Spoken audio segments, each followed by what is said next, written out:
మన భారత్ మెల్లమెల్లగా సూపర్ పవర్గా మారుతుంది.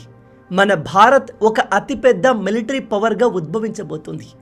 ఈ మధ్య ప్రతి ఒక్కడు ఏమాత్రం జ్ఞానం లేని వాళ్ళు కూడా ఇండియాను తక్కువ చేసి మాట్లాడడం, అవహేళన చేయడం, భారతీయుల్ని కించపరచడం చేస్తున్నారు. దురదృష్టం ఏమిటంటే మనలో చాలామంది ఆ మాటల్ని నమ్మేస్తున్నారు. మన దేశంలో ఒక రాష్ట్రమంతా కూడా ఉండని దేశాలతో మనల్ని కంపేర్ చేసి భారత్ని తక్కువ చేసి మాట్లాడుతున్నారు. అలా మాట్లాడే వాళ్లకు, అలాంటి పోస్టులు చేసే వాళ్లకు విషయ పరిజ్ఞానం ఉండదు. ఎకానమీ గురించి ఏమాత్రం నాలెడ్జ్ ఉండదు.